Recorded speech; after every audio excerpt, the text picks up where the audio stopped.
Good morning everyone, nice early start. I'm here at the gym. I sprained my ankle last week, it's still a bit sore. I would normally go for my running in the morning, but I'm here to do a cycle instead, and whilst I'm here, I'm just gonna do my lower body day as well. So as you saw from the title, I'm gonna record all of my food today as well. I'm here fasted, I've just had a couple of supplements and lots of water. So, just gonna go do this leg session and then carry on with the rest of my day. So just like every workout, starting with a warm-up and lots of foam rolling, stretching, dynamic stretching, and foam rolling the areas that I'm using today, so mainly lower body in those nasty tight areas. And I always do dynamic stretching at the beginning of workouts and static stretching at the end of workouts, and really try to work through the range of motion of those areas that you're working. And then we went into glute activation. The band really helps you force the glutes to work, pushing against the band, switching on those glutes, and then into some core activation as well before doing these big exercises ahead, really working in the stomach, in the abs, and switching on those deep core muscles. And then from there, into the first exercise, the main exercise, deadlifts. I did go a bit heavier than this later on in the sets, but this was just 60 kilograms where I was going for 8 to 10 reps, 4 sets, and a few things here. Really focus on working those glutes that you've just activated by pushing the knees out, dropping the hips low, and really push the chest up as high as you can. Always stomach engaged, shoulders back and down to get those lats working, and technique is more important than anything else. From there, I went into really isolating the quads. This is a leg extension machine, perfect for working and tiring out the quads, which is the front of the thighs. When setting up this machine, try to get your knees aligned with that pivot point. So where you make the adjustments, you want to get your knees at that point. Fully extend your legs and squeeze the quads at the end. Make sure you stay seated, don't lift your bum up off of the seat. From there, into the leg curl machine. So now isolating the hamstrings, which are at the back of the leg. And here, again, you want your knees at that pivot point. You want the pad comfortably at the back of the legs. Try not to lift your bum up too much. You want to push your hips down. But just because you're laying down doesn't mean you can't engage your core. Your stomach and your back has to stay strong whilst you really work those hamstrings. Think about the biceps where you lever in the elbow. The same here with the knee. You're lifting up with the hamstrings. And then I went into a core section.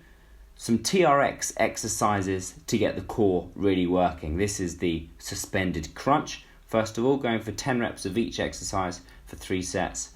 And here, try not to drop the hips lower than that plank position. Strong plank, engage the core, and then drive the knees in. And then from there into 10 reps of the mountain climber. This is a really tough one because you want to try stay stable in the hips and the back whilst one leg at a time drives in and out. Really good for the stomach and your deep core. And then from there went into the oblique crunch, back to that first position. Here you want to keep your hands underneath your shoulders whilst your knees are coming out to the opposite side, left and right, really working the obliques as well as all over the core. And this is tougher than it looks, this plank pushback. So important for you to maintain that good plank posture, not dropping the hips down or lifting them up too high. Really tense and engage the core. And as soon as you push backwards, the stress on your core and your stomach really increases. This is a tough one, but make sure you keep breathing, keep engaging the core, and that is the core done. So I did my cardio as expected. I normally run or walk, but cycling at the moment. I did 5 minutes steady pace at the beginning, then I did 20 minutes intervals, and then 5 minutes steady pace at the end. A good 30-minute sweat. The worst thing you can do when going for a cycle is forget your cycling shorts. My ass hurts a lot. Okay, it's time to make my post-workout protein shake, which is obviously breakfast as well. Almond milk, oats, peanut butter. This is like a coconut and peanut butter from Meridian, looks really nice. Frozen blueberries, whey protein, and throw in the creatine and L-glutamine as well.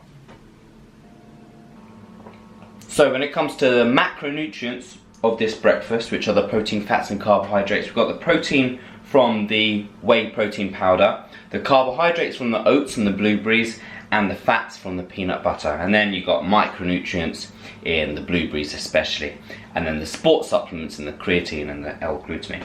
Anyway, breakfast done. So I'm just popping out before I start work to get today's food, and while snacking on an apple. Okay, it's 12:45, lunchtime. I've just got a nice little salad here. Turkey, spinach, yellow pepper, tomatoes, and avocado. And this is just something quick and easy that I've made up. However, it's something really easy that can be made the day before, the night before, or the morning before going to work, and keeping it cold and eating it cold.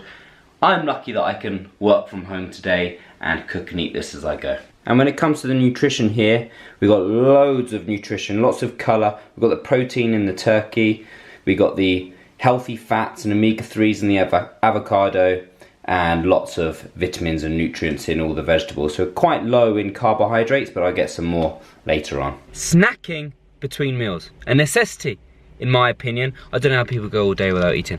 I'm having a protein bar now, cookies and cream R-bar, 20 grams protein and 10 grams of carbohydrates. And what you're looking for with a protein bar is not jam-packed full of sugar. Make sure it's a low sugar protein bar, high protein, and should keep me going until my next meal. I'm just out and about at the moment, so until I get home. Okay, next snack. I'm way behind on food today.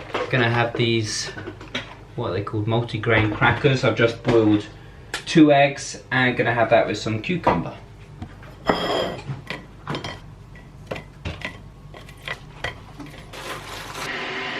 So, an unexpected entry in today's video. We've just gone to A&E and checked out my ankle, which I didn't tell you about. I did roll my ankle about a week ago really badly. I wanted to just make sure that it was just a sprain and nothing like broken or fractured. And good news, nothing is fractured. 3 months until the marathon, so thank God all is okay. So now, time to go home for dinner. Does anyone else carry on snacking whilst they're cooking dinner? I definitely do, every single time. 2 more of these. Okay, dinner's ready. You're gonna come get it. Steak, sweet potato chips, vegetables of course. This is one of our favourites, but I must admit it's not something that we do very regularly. It was actually supposed to be yesterday's dinner, but instead we had, what did we have? Fish finger sandwiches. It's not time to go out, it's time for bed. Look, they've still got food left.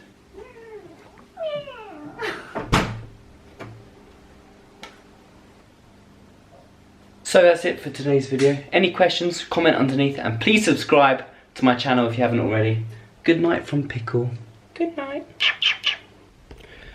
Good morning, it's tomorrow, which is really today, but tomorrow from yesterday's. And I thought I'd just jump on now because thinking about it, I just really didn't eat enough yesterday. I had a very busy afternoon, I was busy at work, and I just missed a meal. But the thing is, I'm gonna eat more today to make up for it, and that's what it's all about. It's about adapting as you go. So I hope the video helped you, and remember to adapt. Listen to your body and adapt as you go. See you later, guys.